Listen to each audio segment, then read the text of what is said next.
नमस्कार, स्वागत है आपका 99 न्यूज के इस बिहार और झारखंड के बुलेटिन में। और इस वक्त आपके साथ मैं हूं दीपाली श्री। शुरुआत करते हैं बिहार की खबरों से। लोजपा के संस्थापक रहे रामविलास पासवान की अंतिम यात्रा उनके पटना वाले घर से निकल चुकी है।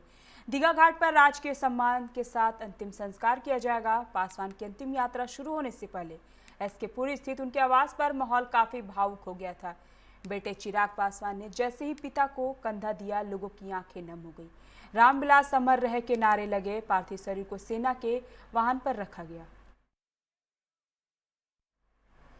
रामविलास पासवान का पार्थिव शरीर पटना पहुंचने से पहले पटना एयरपोर्ट पर उनकी बेटी और दामाद ने हंगामा किया। पासवान का पार्थिव शरीर एयरपोर्ट पर पहुंचता उसके पूर्व ही परिसर में उनके चाहने वालों और शुभचिंतकों का जमावड़ा लगना शुरू हो गया था। बढ़ती भीड़ को देखते हुए सुरक्षा कारणों से पुलिस प्रशासन ने सख्ती बढ़ा दी। इसी बीच रामविलास पासवान की पुत्री आशा पासवान अपने पति अनिल कुमार साधु के साथ पिता के अंतिम दर्शन को पहुंची, परंतु सुरक्षाकर्मी उन्हें एयरपोर्ट परिसर में जाने नहीं दे रहे थे। इसी मामले को लेकर आशा और अनिल ने हंगामा शुरू कर दिया।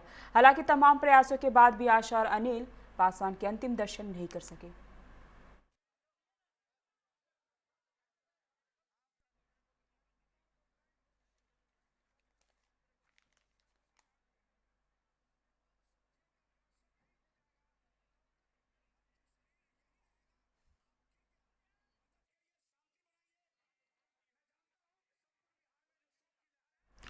भाजपा बिहार विधानसभा चुनाव में एनडीए के प्रत्याशियों की जीत सुनिश्चित करने के लिए कोई कोर कसर नहीं छोड़ेगी।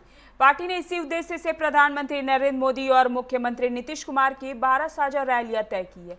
बीजेपी ने कुल 243 विधानसभा क्षेत्रों को लक्ष्य बनाकर 20 सीटों पर एक रैली का खाका तैयार किया है। पार्टी के रणनीतिकार एनडीए उम्मीदवारों की एक एक सीट पर जीत तय करने के लिए दोनों दिग्गज नेताओं का कार्यक्रम तय करने में जुटे हुए हैं। हालांकि अभी यह तय नहीं हुआ है कि रैली कहां होगी और कब होगी। बिहार यूनिवर्सिटी में अभी स्नातक पार्ट 3 का फॉर्म भरा जा रहा है, लेकिन व्यवस्थाएं सही नहीं होने के कारण परीक्षार्थियों को काफी परेशानियों का सामना करना पड़ रहा है। कई ऐसे छात्राएं हैं जो शहर के बाहर से यहां फॉर्म भरने के लिए पहुंच रही है, लेकिन कुछ ना कुछ बहाना करके उन्हें वहां से वापस भेज दिया जा रहा है। शनिवार को भी तमाम परेशानियों का सामना करते हुए छात्रा यहां पहुंची, लेकिन बैंक बंद होने के कारण उनका चालान नहीं हो सका। इस वजह से फिर वे फॉर्म भरने से वंचित रह गए। इससे उनका गुस्सा फूट पड़ा। कॉलेज के गेट के सामने ही हंगामा खड़ा कर दिया। छात्राएं कर्मियों और प्रबंधन पर मनमानी करने का आरोप भी लगा रही है। पटना के नीमचक बथानी अनुमंडल मुख्यालय में विधानसभा चुनाव नामांकन के स्क्रूटनी के दौरान राष्ट्रीय जनजन पार्टी प्रत्याशी शैलेंद्र कुमार का नामांकन रद्द होने की सूचना पर पार्टी समर्थकों ने जमकर हंगामा और पथराव किया। बता दें कि अत्रि विधानसभा के लिए हुए नामांकन के उपरांत उसकी स्क्रूटनी की जा रही थी। इसी दौरान किसी अधिकारी ने प्रत्याशी शैलेंद्र को उनके नामांकन रद्द करने की सूचना दे डाली। कांग्रेस अपने स्टार प्रचारक राहुल गांधी और प्रियंका वाड्रा को बिहार विधानसभा चुनाव में उतारने जा रही है। इसी बहाने पार्टी अपने पुराने गढ़ में एक बार फिर से पांव जमाने की कोशिश में जुट गई है। कोरोना काल में चुनाव प्रचार के स्वरूप और हाईटेक अंदाज में कैंपेनिंग पर तेजी से काम चल रहा है। इनके अलावा आधा दर्जन से अधिक स्टार प्रचारक भी बिहार में आ सकते हैं। पार्टी की यह भी कोशिश है कि राहुल और प्रियंका बिहार आकर वोटरों को संबोधित करें। हाईटेक अंदाज में प्रचारक के लिए उन्होंने नेताओं की टीम बनाई है जो प्रचार अभियान पर काम कर रही है।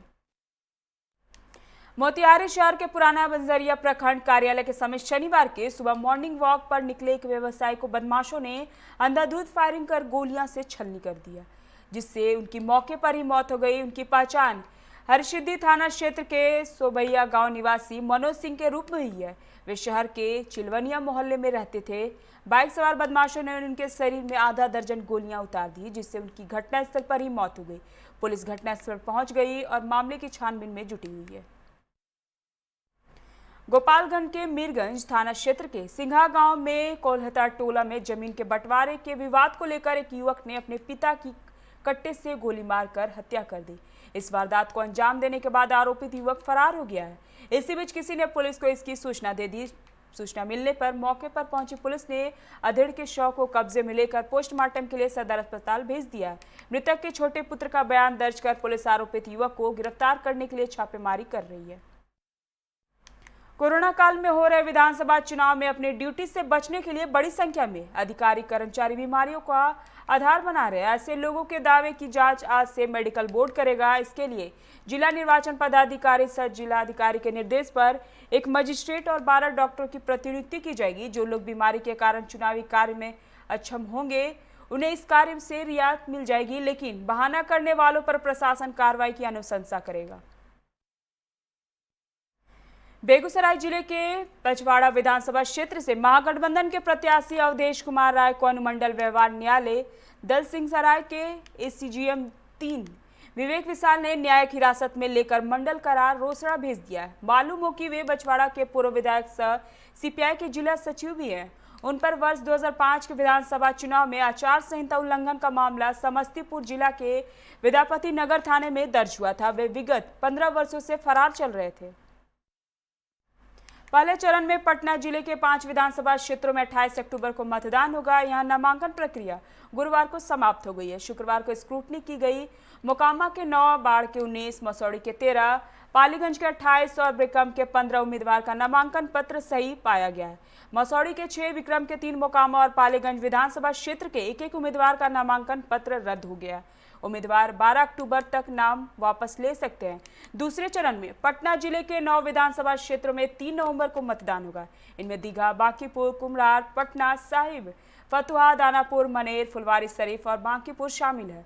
शुक्रवार को इसकी अधिसूचना जारी होते हुए नामांकन शुरू हो गया है। पहले दिन बांकीपुर, दानापुर और मनेर विधानसभा क्षेत्र से एक उम्मीदवार ने नामांकन किया।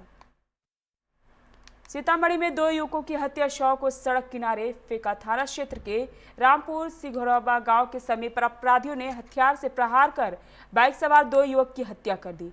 इसी दुर्घटना का रूप देने के लिए बदमाशों ने सड़क किनारे दोनों शव फेंक कर भाग निकले। उनकी पहचान थाना क्षेत्र के सिघोरबा गांव के वार्ड नंबर 3 निवासी 100 जोगिंदर राय के 30 वर्षीय पुत्र अजय राय व रामसागर शाह के 24 वर्षीय पुत्र बिहारी शाह के रूप में की गई है। राज्य में कोरोना संक्रमित मरीजों की संख्या लगातार कम हो रही है। वहीं स्वस्थ होने वाले मरीजों की संख्या में लगातार इजाफा हो रहा है। राज्य का रिकवरी रेट 90% के पास पहुंच चुका है। रिकवरी रेट बढ़कर 89.47% हो गया है, जो कि राष्ट्रीय औसत से 85.50% से ज्यादा है। वहीं राज्य में अब तक मिले कुल संक्रमितों में से 813 लोगों की मौत हो चुकी है। वहीं राजधानी रांची में भी कोरोना संक्रमितों के रिकवरी रेट में लगातार सुधार हो रहा है। अब यहाँ रिकवरी रेट बढ़कर 85.45% हो गया है। यहाँ अब तक मिले 21,925 संक्रमितों में से 18,736 मरीज स्वस्थ होकर घर लौट चुके हैं। एक व्यक्ति के साथ गाली गलौज करने में मामले में कुमारदुबी पुलिस ने गुरुवार की रात आरोपी शिवलीबाड़ी दक्षिण पंचायत के मुखिया संतोष साव को थाना बुलाई। रात में थाना बुलाए जाने से नाराज मुखिया थाने आते ही पुलिस वालों पर भड़क गए और शब्द कहने लगे, जिससे नाराज पुलिस जवान ने थाने में ही मुखिया जी की मिजाज पुरशी कर दी। दोनों ओर से जमकर उठा बैठक हुई। बाद में वहां मौजूद कुछ पुलिस जवानों ने मामला सलटाया। बताया जाता है कि मैथन मोड़ निवासी बिचाली व्यवसायी पिंटू साव को मुखिया संतोष साव ने किसी बात को लेकर फोन पर गाली गलौज की। पिंटू ने इसकी सूचना कुमारडुबी ओपी को दे दी।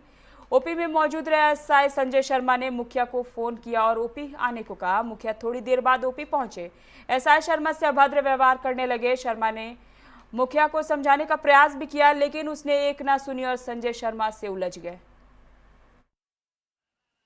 संतोष कुमार साव द्वारा ओडी पदाधिकारी सनी संजय शर्मा थाना पर उपस्थित थे। उनकी आवेदन पर त्वरित कार्रवाई करते हुए गाली देने वाले संतोष साव मुखिया संतोष साव को थाना पर बुलाया गया। द्वारा गाली गलौज किया गया, विधि सम्मत कार्रवाई उस पर की जा रही है। सर थाना परिसर में ये सब इतना बड़ा हाई वोल्टेज ड्रामा हुआ सर। हाई वोल्टेज ड्रामा की कार्रवाई सम्मत किया जाएगा। हुई सर, मेरे मौजूदगी में हुई है।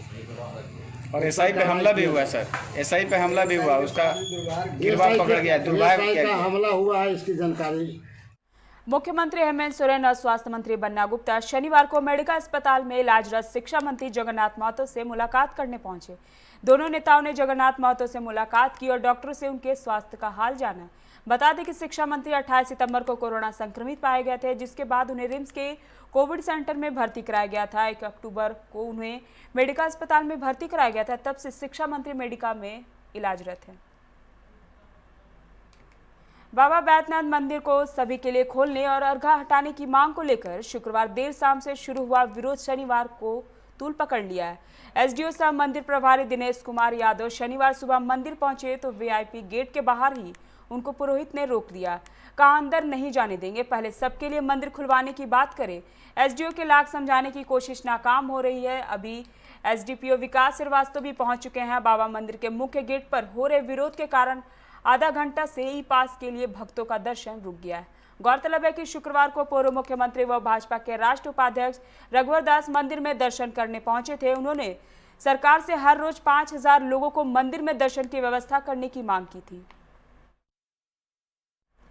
पुलिस की वर्दी में अपराधियों ने देवघर जिले के विभिन्न थाना क्षेत्र में चोरी की घटना को अंजाम देने वाले गिरोह का मधुपुर पुलिस ने पर्दाफाश किया है। पुलिस ने इस आरोप में 2 लोगों को गिरफ्तार किया है। बताया जाता है कि पकड़े गए युवकों में 6 लोगों का एक गिरोह है जो देवघर के विभिन्न थानों क्षेत्र में पुलिस की वर्दी पहनकर चोरी की घटना को अंजाम देता था, जिसकी सूचना पर मरगोड़ा मुंडा, मधुपुर और पाथरौल थाना की पुलिस ने एक टीम बनाकर छापेमारी की, जिससे मौके से 2 लोगों को गिरफ्तार कर लिया गया। बाकी 4 फरार बताए जा रहे हैं। पुलिस इनकी गिरफ्तारी के लिए छापेमारी कर रही है। गोमू के तोपचाची स्थित हरिहरपुर में शनिवार को सड़क पार करने के दौरान बाइक की टक्कर से एक महिला की मौत हो गई। महिला सड़क किनारे स्थित स्कूल से निकल रही थी और इसी दौरान यह हादसा हुआ। बाइक पर 3 युवक सवार थे। इधर घटना से लोग आक्रोशित हो गए और मुआवजे की मांग पर करीब 3 घंटे तक सड़क जाम रखा। निरसा कांग्रेस प्रखंड कमेटी के अध्यक्ष जीएन यादव के नेतृत्व में निरसा प्रखंड सभागार परिसर में दर्जनों की संख्या में पहुंचे कांग्रेस कार्यकर्ताओं ने कृषि बिल लागू करने के विरोध में जमकर नारेबाजी की तथा केंद्र की मोदी सरकार की जमकर आलोचना करते हुए इस काला कानून करार दिया। प्रदर्शन में मुख्य रूप से पहुंचे धनबाद कांग्रेस उपाध्यक्ष उपेंद्र सिंह ने कहा कि इससे बिल को गलत तरीके से लागू किया गया है, जो कांग्रेस कमेटी कभी बर्दाश्त नहीं करेगी। हमारे नेता राहुल गांधी जी, प्रियंका गांधी जी, सोनिया गांधी जी ने पूरे देश में आज राजस्थान हो, हरियाणा है, पंजाब है, पूरे प्रदेश से लेकर सब जगह हम लोग ब्लॉक से लेकर जिला तक धरना प्रदर्शन कर रहे हैं कि ताकि किसान जो है, जो काला कानून भाजपा सरकार लगाई है वो पुनः वापस ले। आज हम लोग धनबाद से चलकर निरसा प्रखंड में डीएन यादव के नेतृत्व में हम लोग आए हैं और पद यात्रा हटिया से लेकर हम लोग निरसा ब्लॉक में कर रहे हैं और धरना दे रहे हैं। और हम अभी सीओ साहब, बीडीओ साहब को ज्ञापन देकर यह जताएंगे कि पूरे प्रखंड और पंचायत में जो किसान विरोधी बिल है, इसको यदि वापस नहीं लिया गया तो हम लोग चरणबंद आंदोलन पूरे देश में चल रहा है और इसको गति देने के लिए हम लोग आज यहाँ धरना। अभी के बुलेटिन में फिलहाल इतना ही। तमाम खबरों के लिए बने रहिए 99 न्यूज के साथ। नमस्कार।